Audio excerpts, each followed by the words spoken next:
ಮತ್ತು ಮೊನ್ನೆ ನಾನು ನೋಡಿದೆ ನಮ್ಮ ಮೆಡಿಕಲ್ ಎಜುಕೇಷನ್ ಮಿನಿಸ್ಟರ್ ಅವರೊಂದು ಘೋಷಣೆ ಮಾಡಿದ್ದಾರೆ, ಡಾಕ್ಟರ್ ಶರಣ್ ಪ್ರಕಾಶ್ ಪಾಟೀಲ್. ನಾನು ಅವರು ಭಾಳ ಒಂದು ಒಳ್ಳೆಯ ರೀತಿಯಲ್ಲಿ ಅವರು ಆಡಳಿತ ಮಾಡ್ತಾರೆ ಅಂತ ನಾನು ಭಾವಿಸಿದ್ದೆ.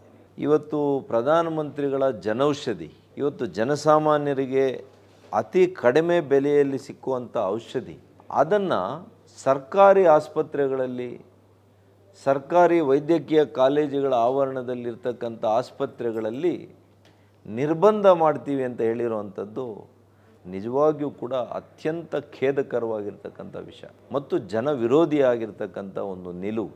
ಬಡವರಿಗೆ ನೇರವಾಗಿ ಕೊಳ್ಳಿಪೆಟ್ಟನ್ನು ಕೊಡುವಂಥ ಒಂದು ಆದೇಶ. ಇದನ್ನು ನಾನು ಉಗ್ರವಾಗಿ ಖಂಡಿಸ್ತೇನೆ. ನನ್ನ ಕಾಲಾವಧಿಯಲ್ಲಿ ಸುಮಾರು 1000ಕ್ಕೂ ಹೆಚ್ಚು ಮಳಿಗೆಗಳನ್ನು ಈ ರಾಜ್ಯದಲ್ಲಿ ತೆರೆದಿದ್ದೇವೆ. ಇದು ಒಂದು ಕುಟುಂಬಕ್ಕೆ ಅವ್ರಿಗೇನಾದರೂ ಗೊತ್ತಿದೆಯಾ? ಒಂದು 3,000 to 4,000 ರೂಪಾಯಿ ಉಳಿತಾಯ ಆಗ್ತಾಯಿದೆ. ಇವತ್ತು ಯಾರಿಗೆ BP ಇದೆ, ಶುಗರ್ ಇದೆ, ಇಂಥ ಪುಣ್ಯದ ಕೆಲಸ ಮಾನ್ಯ ಪ್ರಧಾನಮಂತ್ರಿಗಳು ನರೇಂದ್ರ ಮೋದಿಯವರು ಮಾಡಿದ್ದಾರೆ. ಅದಕ್ಕೆ ನೀವು ಕೊಳ್ಳಿಪೆಟ್ಟನ್ನು ಕೊಡುವಂಥದ್ದು ಬೇಡ.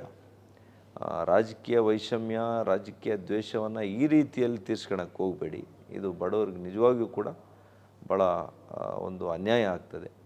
ಇದನ್ನು ಮಾಡಬಾರ್ದು ಅಂತೇಳಿ ಡಾಕ್ಟರ್ ಶರಣ್ ಪ್ರಕಾಶ್ ಪಾಟೀಲ್ರವ್ರಿಗೆ, ಮಾನ್ಯ ದಿನೇಶ್ ಗುಂಡೂರಾವ್ರವ್ರಿಗೆ, ನಮ್ಮ ಮಾನ್ಯ ಮುಖ್ಯಮಂತ್ರಿಗಳು ಸಿದ್ದರಾಮಣ್ಣವ್ರಿಗೂ ಕೂಡ ನಾನು ಮನವಿ ಮತ್ತು ಆಗ್ರಹವನ್ನು ಮಾಡ್ತೇನೆ.